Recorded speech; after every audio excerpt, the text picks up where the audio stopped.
हुई तेरी दीवानी एपिसोड 388। अब तक आपने पढ़ा कि युवराज ने सीरियस होकर एरिना और ताहरी को देखते हुए कहा, जवाब नहीं दिया मेरी बात का। क्या बॉस अब खुश रहती हैं?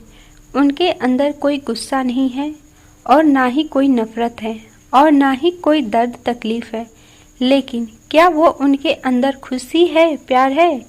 ये सुनकर ताहरी ने युवराज को देखते हुए कहा, कहना क्या चाहते हो? युवराज ने एक गहरी सांस लेते हुए उन दोनों को देखते हुए कहा, वो शांत है ताही, लेकिन खुश नहीं है और इस बात को तुम दोनों अच्छे से समझ लो। इतना कहकर वो वहां से फौरन चला गया। युवराज की बात सुनकर एरिना और ताहरी एक दूसरे को देखने लगी और सोचने लगी। अब आगे। कुछ दिनों बाद इंडिया नासिर में महिका के मॉम डैड के घर के बाहर सब लोग मौजूद थे। वासु तो हद से ज़्यादा खुश था। पहली और आखिरी बार वो बस इसे देखने यहाँ आया था। उसे बहुत खुशी हो रही थी कि वो अब इसमें रहेगा भी।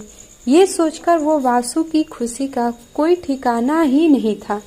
रंजीत जी भी एकटक उस घर को देखे जा रहे थे, जिनमें उनकी और उनकी दोनों दोस्तों की अनेकों यादें छुपी हुई थी। उस हादसे के बारे में पता चलते ही वो भी कभी यहाँ दोबारा नहीं आए थे। उनकी आंखें नम थी।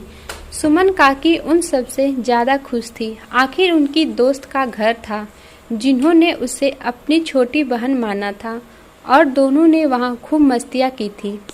महिका भी एकटक उस घर को देखे जा रही थी, जहाँ पहले इस घर को देखते ही वो पैनिक हो जाया करती थी। बुरी यादें उसे याद आने लगती थी। वो सब कुछ अब गायब हो चुका था। अब उस घर को देखकर उसे सारी अच्छी चीज़ें याद आ रही थी, बस सिर्फ अच्छी यादें और कुछ भी नहीं जो उसे तकलीफ देते थे। वो घर अब जला हुआ नहीं था। जहाँ पहले वो बाहर से जला हुआ नजर आता था, वो अब एकदम ठीक नजर आ रहा था, बिल्कुल वैसा ही जैसे ये पहले हुआ करता था। महिका ने उस घर को पूरी तरह से ठीक करवा दिया था। महिका ने उस घर को बाहर से बिल्कुल वैसा ही करवाया था जैसा वो कई सालों पहले दिखा करता था। बेहद खूबसूरत घर। जो एक बार उस घर को बाहर से देखे तो उसका मन उसे अंदर से भी देखने को करे, ऐसा घर था वो। ताहरी भी खुश होकर उस घर को देखे जा रही थी। उसने महिका का हाथ पकड़ते हुए कहा, चलना अंदर चलते हैं। वासु ने भी महिका का दूसरा हाथ पकड़ते हुए खुश होकर कहा, हाँ दी, चलो ना अंदर चलें। महिका ने अपना सर हिलाते हुए कहा, हाँ हाँ चलो चलते हैं। इतना कहकर उसने वासु और ताहरी दोनों का हाथ पकड़ा और उन्हें लेकर डोर के पास चली गई। वासु और ताहरी ने डोर को धक्का दिया। महिका ने एक गहरी सांस ली और अंदर चली गई और सब महिका के पीछे चले गए। अंदर जाकर सब गौर से हर एक चीज को देखने लगे।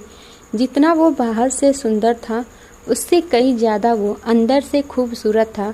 पहले उस घर की हर एक चीज ढकी हुई थी, लेकिन अब ऐसा नहीं था। हर एक चीज को अच्छे से साफ किया गया था। ताहरी के मुंह से निकला, वाव, सब कितना सुंदर है।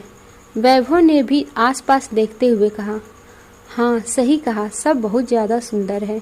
सुमन काकी ने कुछ चीज़ों का जायजा लेते हुए कहा, कुछ चीज़ें अभी भी ठीक और साफ करनी हैं, जिन्हें प्रिंसेस ने किसी को हाथ नहीं लगाने दिया।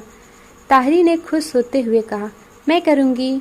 वैभव और युवराज ने भी कहा, हम भी करेंगे। सुमन काकी ने हंसते हुए कहा, हाँ हाँ ठीक है। फिर उन्होंने महिका को देखा, जो बहुत गौर से सब कुछ देखने में लगी हुई थी। जब महिका ने सुमन काकी को अपनी तरफ देखते हुए देखा तो उसने कहा, मेरे कपड़े गंदे हो जाएंगे तो मुझे ऐसे मत देखिए, सर्वेंट भी हैं तो आप सबको कुछ करने की ज़रूरत नहीं है। फिर उसने सुमन काकी को देखते हुए कहा, और जैसा आपको ठीक लगे वैसा कीजिए, इसे मुझसे ज़्यादा सिर्फ आप संभाल सकती हैं। महिका की बात सुनकर सुमन काफ़ी बहुत खुश हो गई। वासु खुश होकर महिका का हाथ पकड़कर उसे एक जगह ले जाते हुए बोला, दी चलो मैं आपको कुछ दिखाता हूँ। ये सुनकर सब लोग भी वासु के पीछे चले गए। वासु ने ले जाकर महिका को एक तस्वीर के सामने लाकर खड़ा कर दिया। उस तस्वीर को देखकर महिका एकटक उसे देखने लगी। वो तस्वीर पूरे सिंह परिवार की थी, जिसमें बलजीत सिंह, शिवान सिंह, महिमा, छोटी सी महिका मुस्कुराती हुई और छोटा सा नन्हा सा वासु जो शिवांश की गोद में था और छोटी सी महिका अपने दादू की गोद में थी, जो खिलखिलाकर हंस रही थी और उसे देखकर सबके चेहरे पर मुस्कान थी। उस तस्वीर को देखकर महिका की आंखें नम हो चुकी थी। कितने सालों बाद वो उस तस्वीर को देख रही थी। तभी वहां ताहिरी ने आकर सामने एक बड़ी सी तस्वीर में मौजूद महिमा को देखते हुए ताहिरी ने महिका से कहा, ये बिल्कुल तुम्हारी जैसी दिखती है ना, बस आंखें अलग है। महिका ने महिमा को एकटक देखते हुए कहा, नहीं, ये मेरी जैसी नहीं बल्कि मैं इनके जैसी दिखती हूँ। ताहिरी ने मुस्कुराते हुए कहा, हाँ बहुत खूबसूरत, सच में आंटी जी तो बहुत खूबसूरत थी। युवराज ने उन सब तस्वीरों को देखते हुए कहा, सब आज भी बहुत खूबसूरत है। ये सुनकर महिका के चेहरे पर एक स्माइल आ गई। तभी मुकेश ने आकर महिका से कहा, प्रिंसेस। महिका ने उन्हें देखा तो मुकेश ने बाहर देखने का इशारा किया। महिका ने बाहर देखा जहां उसे रंजीत दिखाई दिए, जो अभी भी बस बाहर से उस घर को देखे जा रहे थे लेकिन अंदर नहीं आ रहे थे। मुकेश ने महिका से कहा, वो कतरा रहे हैं प्रिंसेस। उन्हें आज भी यही लगता है कि अगर वो हर पल अपने दोस्तों के कांटेक्ट में रहते तो शायद आज सब कुछ ठीक होता, और उन्हें ऐसा लगता है शायद उनका अब यहाँ आने का कोई हक नहीं है। महिका चुपचाप उनकी बात सुन रही थी। उसने एक नज़र रंजीत को देखा, फिर वो बाहर चली गई।